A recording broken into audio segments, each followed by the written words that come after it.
399cc ಡ್ಯೂಕಿಗೂ 349cc ಡ್ಯೂಕಿಗೂ ಹೆಂಗಪ್ಪ difference ಕಂಡಿಡಿಯೋದು ಅಂದ್ರೆ difference ಕಂಡಿಡಿಯಕ್ಕಾಗಲ್ಲ.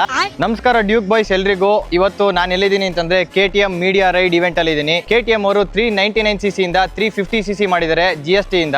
ಗಾಡಿ ಔಟರ್ ಲುಕ್ ಆಗಿರ್ಬೋದು, ಎಲೆಕ್ಟ್ರಾನಿಕ್ಸ್ ಆಗಿರ್ಬೋದು ಸೇಮ್ ಉಳ್ಕೊಳ್ಳುತ್ತೆ. 349cc ಗೂ 399cc ಚೇಂಜಸ್ ಏನಪ್ಪಾ ಅಂತಂದ್ರೆ ಸ್ಟ್ರೋಕ್ ಅಲ್ಲಿ ಮಾತ್ರ ಚೇಂಜ್ ಆಗೋದು. ಇಂಜಿನ್ ಒಳಗಡೆ 89mm ಬೋರ್ ಹಾಗೆ ಉಳ್ಕೊಳ್ಳುತ್ತೆ. ಸ್ಟ್ರೋಕ್ ಅಲ್ಲಿ 64mm ಸ್ಟ್ರೋಕ್ ಇದ್ದಿದ್ದು 56.15mm ಸ್ಟ್ರೋಕ್ ಆಗುತ್ತೆ. ಇನ್ನು ಪವರ್ ಫಿಗರ್ಸ್ ಅಲ್ಲಿ ಏನಪ್ಪಾ ಚೇಂಜಸ್ ಅಂದ್ರೆ 46 bhp ಇಂದ 41.5 bhp ಆಗಿದೆ. 39 Nm ಟಾರ್ಕ್ ಇಂದ 33.5 Nm ಟಾರ್ಕ್ ಆಗಿದೆ. 399cc ಡ್ಯೂಕಿಗೂ 349cc ಡ್ಯೂಕಿಗೂ ಹೆಂಗಪ್ಪ ಡಿಫ್ರೆನ್ಸ್ ಕಂಡಿಡಿಯೋದು ಅಂದ್ರೆ ಡಿಫ್ರೆನ್ಸ್ ಕಂಡಿಡಿಯಕ್ಕಾಗಲ್ಲ. ಆದ್ರೆ ನಾವ್ ಹೇಳೋದ್ರಲ್ಲಿ ಡ್ಯೂಕ್ 390R ಅಂತಂದ್ರೆ 399cc ಇದು, ನಾರ್ಮಲ್ ಡ್ಯೂಕ್ 390 ಅಂತಂದ್ರೆ 349cc ಇದು. ಇನ್ನು ADV ಕೂಡ 349cc ಇಂಜಿನ್ ಬಿಟ್ಟಿದ್ದಾರೆ. ಇದರಲ್ಲಿ ಗಾಡಿ ನೋಡ್ತಿದಂಗೆ ಕಂಡಿಡಿಬಹುದು ಇದು 349cc ಅಂತ. ಹೆಂಗೆ ಅಂತಂದ್ರೆ ಇಲ್ಲಿ 390X ಅಂತ ಇಲ್ದೇ ಇದ್ರೂ ಅಲಾಯ್ ವೀಲ್ ಬರುತ್ತೆ, ಅವಾಗ ಇದು 349cc ಅಂತ ಗಾಡಿ ಕಂಡಿಡಿಬಹುದು. ಇನ್ನು ಪ್ರೈಸಿಂಗ್ ಅಂತ ಬಂದ್ರೆ ಹ್ಯೂಜ್ ಪ್ರೈಸ್ ಡ್ರಾಪ್ ಇದೆ. ಯಾಕೆ ಅಂತಂದ್ರೆ 80 ರಿಂದ 85 ಸಾವಿರದವರೆಗೂ ಕಮ್ಮಿ ಆಗ್ತಿದೆ. ಡ್ಯೂಕ್ ಬಂದು 3.52 lakhs ಇದ್ರೆ ಆನ್ ರೋಡ್, ADV ಬಂದು 3.56 lakhs ಆನ್ ರೋಡ್ ಇದೆ. ನೀವು ಈ 349cc ಡ್ಯೂಕ್ ಮತ್ತೆ ADV ಗಳನ್ನ ಎಕ್ಸ್ಪೀರಿಯನ್ಸ್ ಮಾಡಬೇಕು ಅಂದ್ರೆ